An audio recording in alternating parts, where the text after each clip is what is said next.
The Holocene has ended. What we do now and in the next few years will profoundly affect the next few thousand years. The only conditions modern humans have ever known so far are changing, and changing fast. Nothing stays the same on this planet. Everything changes. The Earth is going into one of these jumps, and you don't know what is going to be on the other side of those jumps. The Earth is always jumping.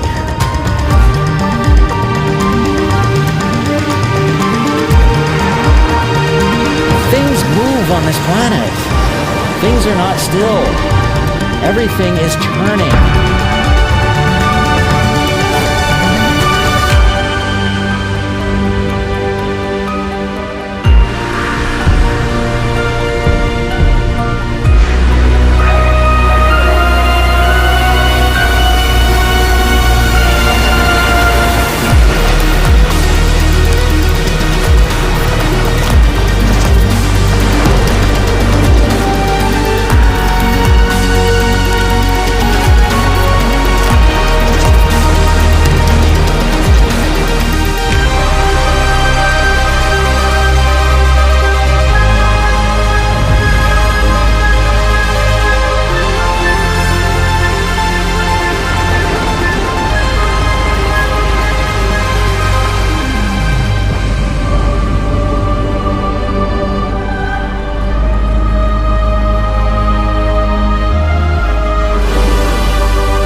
As it begins to run out of fuel, the sun won't simply fade away to nothing. Its core will collapse, and the extra heat this generates will cause its outer layers to expand.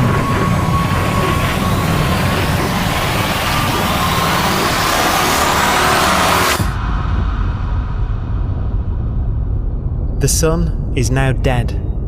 Its remains slowly cooling in the freezing temperatures of deep space.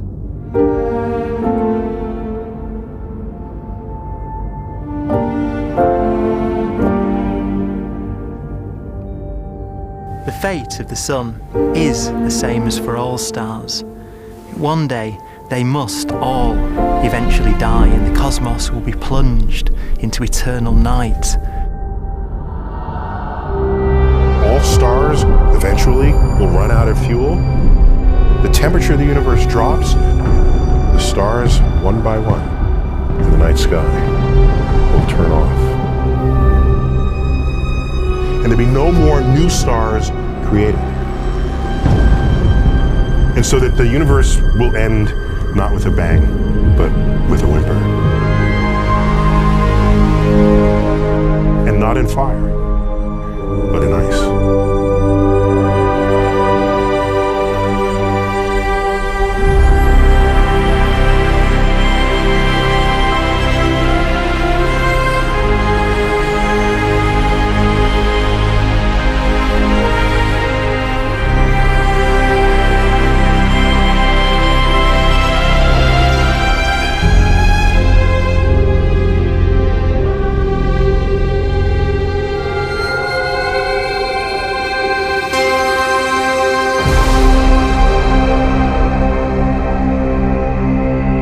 With no fuel left to burn, a white dwarf's faint glow comes from the last residual heat from its extinguished furnace.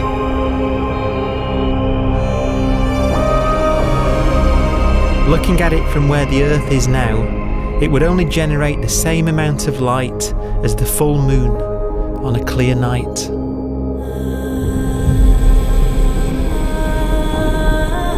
The faint glow of white dwarfs will provide the only illumination in a dark and empty void littered with dead stars and black holes.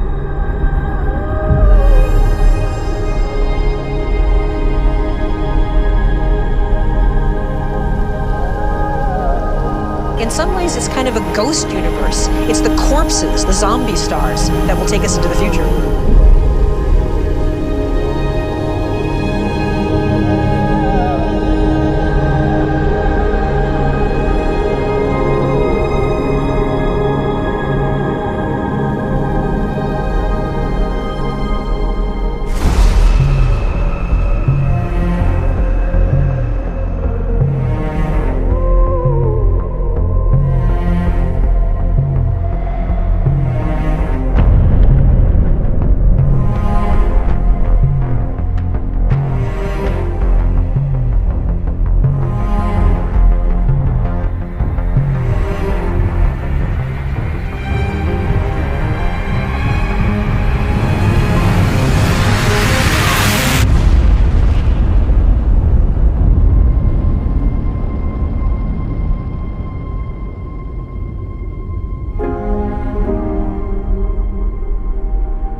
A black dwarf will be the final fate of those last stars.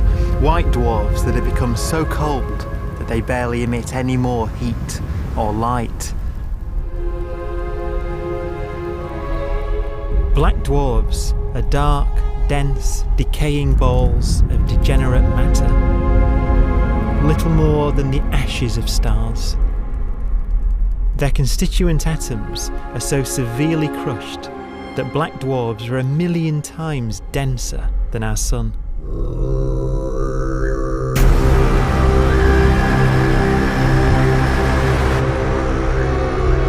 Stars take so long to reach this point, we believe there are currently no black dwarfs in the universe.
We have a pace of life that's based on really the energy available to us now. You could imagine living conscious systems which have a very different pace and therefore can extend out at least a lot farther than you'd imagine otherwise. You could have a living system where if it had a thought every 10 trillion years, that would seem normal. Even if our life dies out, one could imagine at some time arbitrarily far in the future, a fluctuation occurs which allows intelligent life to exist again for a little while. So you might have islands in time of intelligence.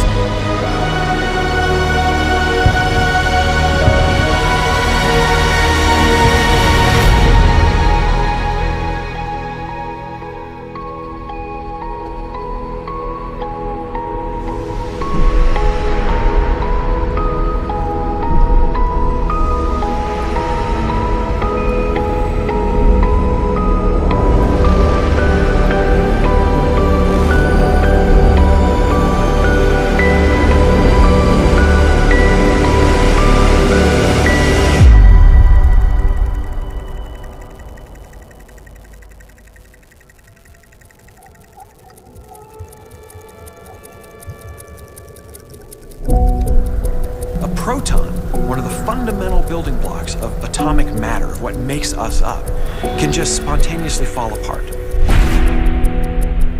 Any material that evades the pull of a black hole eventually dies away as its protons disintegrate.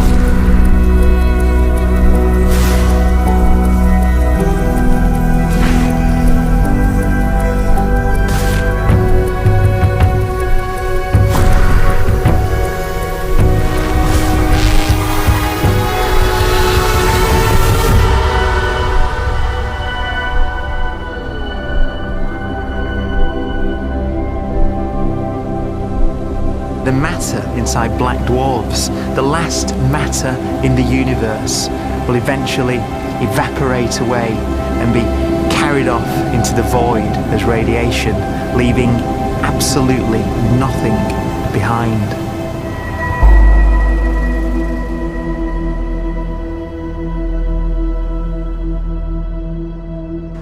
With the black dwarfs gone, there won't be a single atom of matter left. All that will remain of our once rich cosmos will be particles of light and black holes.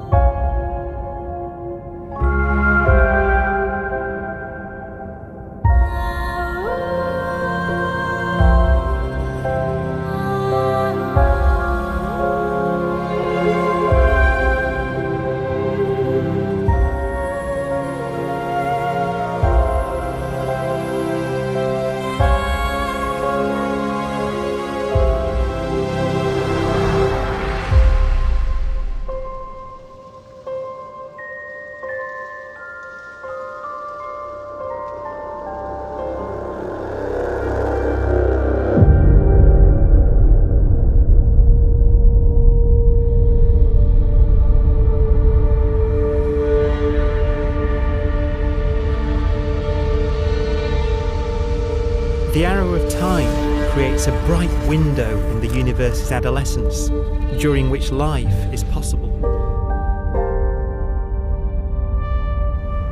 But it's a window that doesn't stay open for long.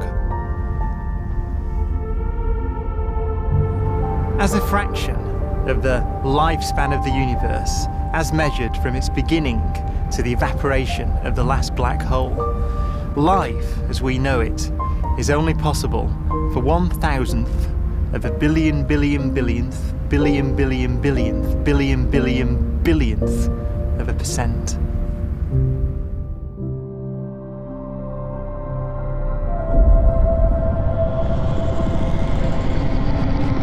Black holes become the fundamental building block of the universe. A galaxy will basically be a supermassive black hole in a center with smaller black holes orbiting it. Zombie galaxies filled with black holes continue to evolve. They'll eat each other and they'll get bigger, and maybe they'll fall into the supermassive black hole and it'll get bigger. The universe will still be an exciting, dynamic place. It's just that the timescales you're talking about are now trillions of years instead of thousands or millions of years.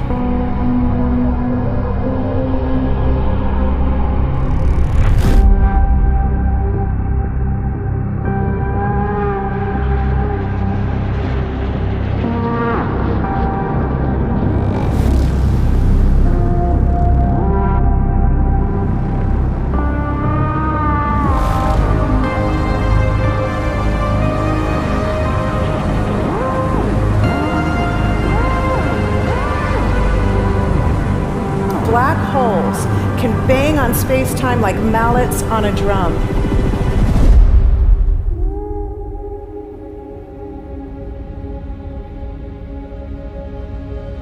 And they have a very characteristic song.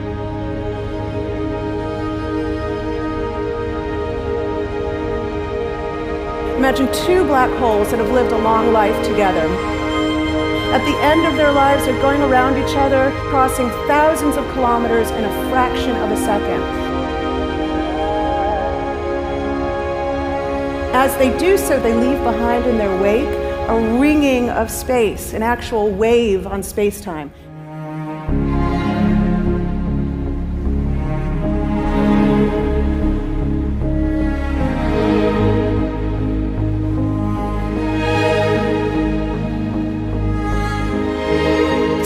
squeezes and stretches as it emanates out from these black holes banging on the universe. Those are the gravitational waves. They are literally the sounds of space ringing. And they will travel out from these black holes at the speed of light as they ring down and coalesce to one spinning, quiet black hole.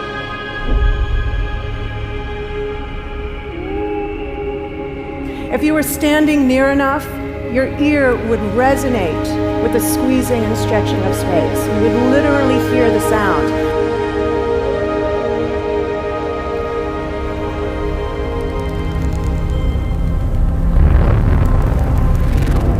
Imagine a lighter black hole falling into a very heavy black hole. The sound you're hearing is a light black hole banging on space each time it gets close.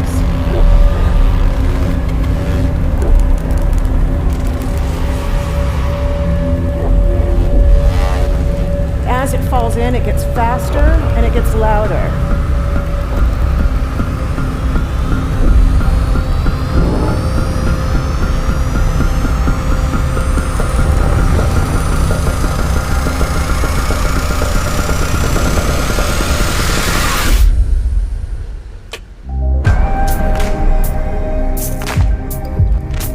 Scientists used to think black holes were immortal, but even these will one day die. Now we're talking about timescales of unimaginable length, quadrillions of years into the future. On that timescale, even the black holes begin to evaporate.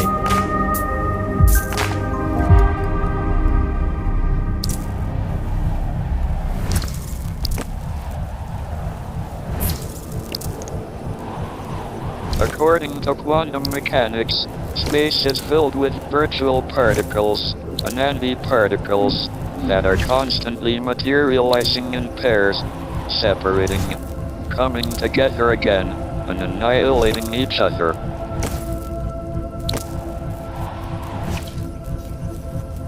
In the presence of a black hole, one member of a pair of virtual particles may fall into the hole, leaving the other member without a partner with which to annihilate. The forsaken particle appears to be radiation emitted by the black hole. And so, black holes are not eternal. They evaporate away at an increasing rate until they vanish in a gigantic explosion.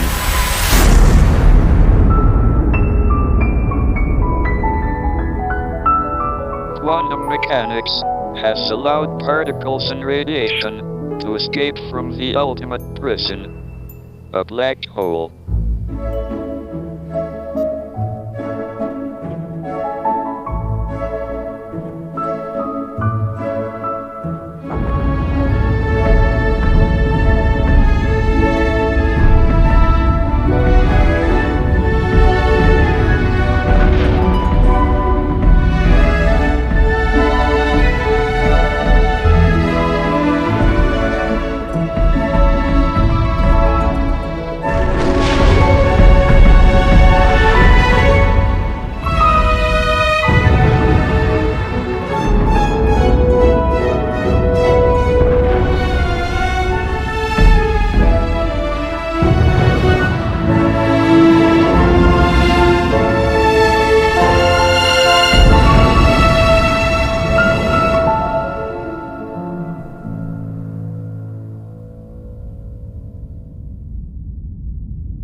Philosophers and poets have asked the question, will the world end in fire or ice? We can now give an answer. The latest evidence shows that the universe is not slowing down, but it's speeding up out of control. And the universe, we think, will die in ice. Trillions upon trillions of years from now. Empty space itself has energy. In every little cubic centimeter of space, whether or not there's stuff whether or not there's particles, matter, radiation, or whatever, there is still energy, even in the space itself. And this energy, according to Einstein, exerts a push on the universe. What is the weird stuff that's accelerating the universe? We call it dark energy.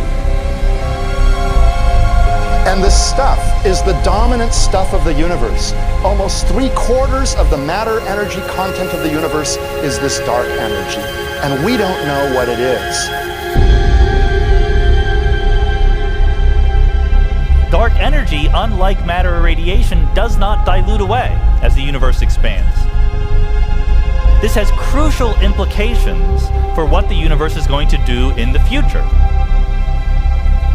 So what will be the future of the universe?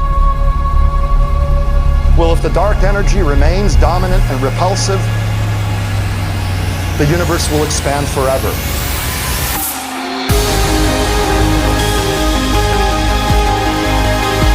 Faster and faster and faster with time. A runaway universe. 70% of the energy of the universe resides in empty space, and we don't understand why. But we do know what will happen. If that energy continues to be there, the universe will become cold and dark and empty. That's the future as it might be. We don't know because we don't yet understand the nature of dark energy. Until we do, we won't know the future. We won't even understand our own origins, and that's why we want to know and study this subject.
Forecast does seem to be for an ever colder, ever emptier universe.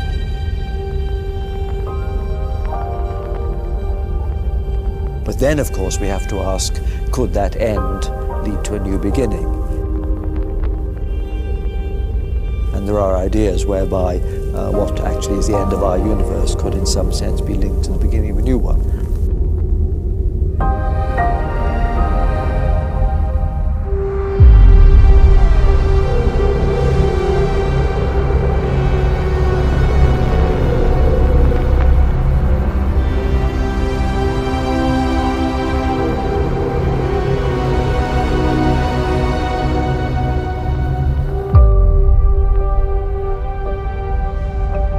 We've worked out the mathematics, the equations. They seem to say that if you have an atom smasher that can concentrate tremendous amounts of energy at a single point, you can perhaps open up a gateway, a baby universe.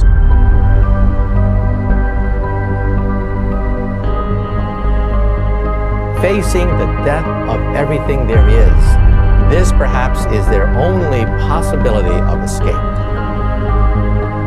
And this also raises a very intriguing possibility, sheer speculation of course, that perhaps any universe that has intelligent life in it will create baby universes, will create lifeboats, and proliferate child universes. So an evolution may take among universes in the multiverse. Survival of the fittest may take place. So those universes which do not have intelligent life are infertile. They have no children. But Those universes that have mild temperatures, stars like us, would create civilizations that could open up child universes, and they would then proliferate.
After an unimaginable length of time, even the black holes will have evaporated, and the universe will be nothing but a sea of photons gradually tending towards the same temperature as the expansion of the universe cools them towards absolute zero.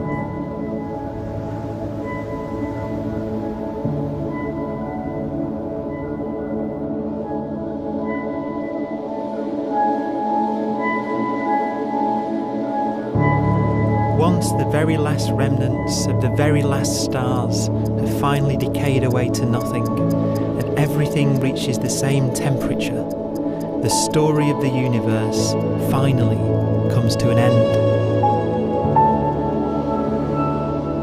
For the first time in its life, the universe will be permanent and unchanging. Entropy finally stops increasing because the cosmos cannot get any more disordered. Nothing happens, and it keeps not happening forever.